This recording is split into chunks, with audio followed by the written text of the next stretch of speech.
احد کے میدان میں 70 صحابہ اکرام شہید ہوئے، ان کے مزارات بھی بالکل قریب ہے۔ یہ ابھی انہوں نے ایک نقشہ بنایا ہے، احد کا پہاڑ ہے جو، اور وہاں پر جو جنگ ہوئی تھی، اوپر آپ کو پورا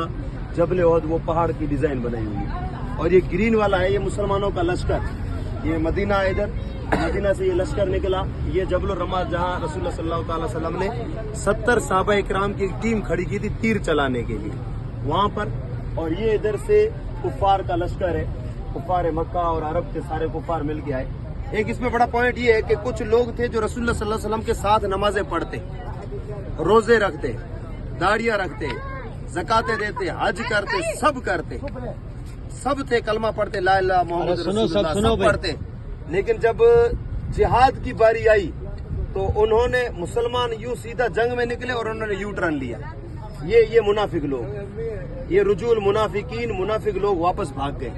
اور پھر نبی پاک صلی اللہ علیہ وسلم نے جمعہ کے دن مسجد سے 360 کو کھڑا کیا، فلاں بن فلاں تو منافق ہے نکل، فلاں بن فلاں تو منافق ہے نکل، فلاں بن فلاں تو منافق ہے نکل۔ پھر انہوں نے مدینے میں جا کر ایک جھوٹی موٹی مسجد بنائی جسے قرآن نے مسجد زرار کہا ہے۔ پھر رسول اللہ کو آ کے دعوت دی، میرے نبی نے حضرت علی کو فرمایا جاؤ جا کر کے اس کو جلا کر کے ختم کر دو۔ تو یہ منافق اس امت میں آج پیدا نہیں ہوا ہے، اس نے شروع سے اسلام کو دگا دی ہے، دھوکہ دیا ہے، اور جو 70 صحابہ اکرام شہید ہوئے، پہلے مسلمانوں کی زیادہ تعداد تھی، ان میں عبداللہ بن ابی نام کا منافق 360 اپنے چیلے چپیٹوں کو لے کر کے یہاں سے ریٹرن واپس چلا گیا کہ مجھے نہیں لڑنا ہے آپ کے ساتھ۔ پھر رسول اللہ علیہ وسلم کچھ صحابہ اکرام کے ساتھ آئے جبل الرماد پر، پہلے یہاں پر صحابہ اکرام کا پاور تھا، انہوں نے بہترین تیر اندازی کی، تو پہلے جنگ میں پہلی لڑائی میں کافر ہار گئے، ہار کر کے یوں بھاگنے لگے، یوں کافر یہاں سے بھاگنے لگے، تو رب جبل الرماد پہ جو ٹیم کھڑی تھی، میرے نبی نے فرمایا چاہے ہارے چاہے جیتے چاہے کچھ بھی ہو، تم لوگوں کو اس وقت تک جگہ نہیں چھوڑنی ہے جب تک میں تمہیں حکم نہ دوں۔ تو کافر بھاگ گئے، تو وہ جو 70 کھڑے تھے انہوں نے سوچا کہ اب تو جنگ جیت گئے، دوسرے غنیمت جمع کریں، ہم بھی چلے غنیمت جمع کریں۔ ان کے امیر نے کہا نہیں، رسول اللہ نے منع کیا، جب تک حکم نہیں آئے گا نہیں ہٹیں گے، نہیں اب تو جنگ جیت گئے، اب غنیمت جمع کر رہے، سب جمع، کافر بھاگ گئے، وہ نہیں مانے، وہ اتر گئے، 5 7 8 ساتھیوں کے ساتھ وہ صحابی رسول اپنی جگہ پہ کھڑے رہے۔ حضرت خالد بن ولید جن کا لقب ہے سیف اللہ، اللہ کی تلوار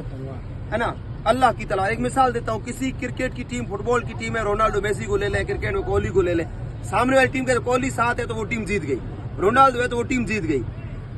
ایک وقت اس امت میں ایسا تھا کہ جب خالد بن ولید کلمہ پڑھ کے مسلمان بڑے 2.5 لاکھ کے عیسائیوں کے لشکر پوچھتے کہ مسلمانوں میں خالد بن ولید ہے کہ نہیں، کہ ہے تو سمجھو کہ خالد بن ولید جیت گیا، اسلام جیت گیا۔ ایک جنگ میں آتا ہے کہ حضرت خالد بن ولید کے ہاتھ سے 9 تلواریں ٹوٹی، آپ کی ٹوپی گر گئی، ٹوپی، تو تیر و تلوار چل رہے اور آپ اپنی ٹوپی ڈھونڈ رہے ہیں، لوگوں نے کہا کر کیا رکھا، میری ٹوپی ڈھونڈ رہا ہوں، ارے ٹوپی دوسری مل جائے گی، ابھی آپ جنگ لڑو، کہا نہیں جب تک ٹوپی نہیں ملے گی میں جنگ نہیں لڑوں گا۔ آخر کار انہوں نے ٹوپی تلاش کی، ٹوپی ملی، سر پہ پہنی، پھر جنگ لڑے، جب فتح ہوئی جیت گئے، لوگوں نے کہا اب بتاؤ ٹوپی کا کیا ہے، تو آپ نے فرمایا یہ جتنی جنگیں خالد جیتا اپنی طاقت سے نہیں، اس ٹوپی میں رسول اللہ کے بال مبارک ڈالے، سبحان اللہ، سبحان اللہ، برکتیں ان بالوں کی۔ تو وہ خالد بن ولید ابھی مسلمان نہیں بنے تھے۔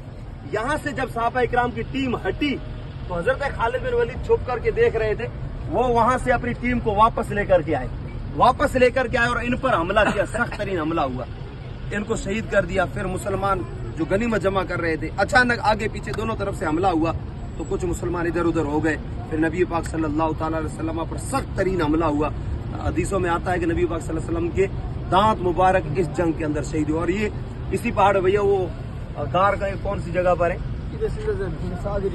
اچھا تو قریب جائیں گے تو غار نظر آئے گی۔ جنگ ختم ہونے کے بعد آقا علیہ الصلوۃ والسلام اس غار میں اپنا سر مبارک غار میں ایک پتھر پر رکھا، آج تک اس پتھر سے خوشبو آتی ہے۔ وہ اس کے آنے کے لیے آپ کو اپنی پرسنل ٹیکسی کے ذریعے آنا پڑے گا۔ یہ انہوں نے ایک چھوٹا سا نقشہ بنایا ہے، انشاءاللہ ابھی ہم لوگ چلیں گے اور جا کر کے فاتحہ پڑھیں گے اور پھر انشاءاللہ واپس چلیں گے۔ السلام علیکم۔